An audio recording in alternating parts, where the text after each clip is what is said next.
তবুও সরকারি নিষেধাজ্ঞা না থাকায় নানা প্রতিকূলতা পেরিয়ে মানুষ ছুটে যেত নিরীহ নারিকেল জিঞ্জিরায়। কিন্তু দিন বদলেছে, রাজনীতির নানা মারপ্যাচে পড়ে সেন্ট মার্টিন সেই নিরীহটি আর নেই। সাগরের বুকে জেগে থাকা এই ছোট্ট দ্বীপটি যেন এখন দেশের মূল ভূখণ্ডের চেয়ে গুরুত্ব পাচ্ছে। 2015 সালে সেন্ট মার্টিনে যাতায়াতের উপর কড়াকড়ি আরোপ করে তৎকালীন সরকার। পরবর্তীতে বছরের 6 মাস বন্ধ থাকে জাহাজ চলাচল। পর্যটকদের চাপে পিষ্ট সেন্ট মার্টিনকে বাঁচাতে এ উদ্যোগকে স্বাগত জানায় পরিবেশবিদরা। তারপর একদিন শেখ হাসিনা বলে ওঠেন, সেন্ট মার্টিনের দখল চায় আমেরিকা।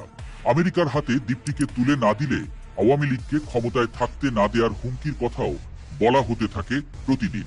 টানা চতুর্থবারের মতো সরকার গঠন করার প্রায় 8 মাস পর শেখ হাসিনা ক্ষমতাচ্যুত হলে আবারও চাঙ্গা হয়ে ওঠে প্রশ্ন, তবে কি সেন্ট মার্টিন হাতে না পাওয়ার প্রতিশোধ নিল আমেরিকা? ইউনূস সরকার ক্ষমতায় আসার পর সেন্ট মার্টিন যেন আরো গুরুত্বপূর্ণ হয়ে ওঠে। গত অক্টোবরে নৌবাহিনীর জেটি ভেঙে পড়া, নিরাপত্তাজনিত কারণে কয়েক দফা সেন্ট মার্টিনে যাতায়াতে নিষেধাজ্ঞা, রাতে অবস্থান করায় নিষেধাজ্ঞা, জানুয়ারিতে সেন্ট মার্টিনের কয়েকটি রিসোর্টে আগুন জনমনে নানান প্রশ্নের জন্ম দিয়েছে।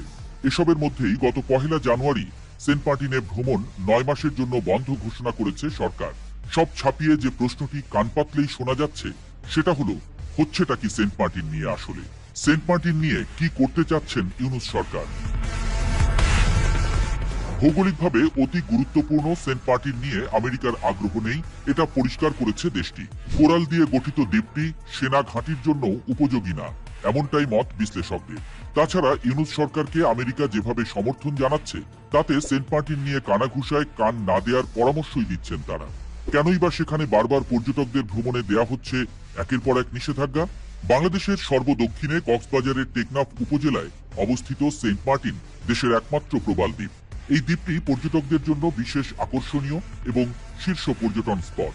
সাধারণত বছরে প্রায় 2-3 লাখ পর্যটক সেন্ট মার্টিন ভ্রমণ করেন। ফলে অতিরিক্ত পর্যটন এবং অবকাঠামো নির্মাণের কারণে সেখানে পরিবেশগত চাপ বাড়ছে দিন দিন।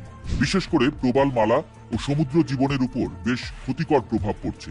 মূলত সেন্ট মার্টিনের শরীরের ঘা ঠিক করতেই 9 মাসের এই নিষেধাজ্ঞা এলো, এমনটাই বলছেন কর্তৃপক্ষ।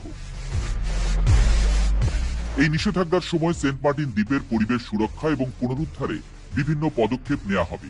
এর জন্য 2রা ফেব্রুয়ারি একটি অনলাইন মিটিং আয়োজন এবং সেখানে দ্বীপটির পরিবেশ সুরক্ষার জন্য করণীয় নির্ধারণ করা হবে বলে জানিয়েছেন কক্সবাজার জেলা পরিবেশ অধিদপ্তরের উপপরিচালক। এদিকে সেন্ট মার্টিন দ্বীপের পরিবেশ রক্ষায় পরিবেশ অধিদপ্তর একটি মাসব্যাপী কর্মসূচি গ্রহণ করতে যাচ্ছে। 10 ফেব্রুয়ারি থেকে শুরু হওয়া এই কর্মসূচির মাধ্যমে দ্বীপটির বিভিন্ন অংশে ময়লা আবর্জনা পরিষ্কার করার জন্য অভিযান পরিচালিত হবে।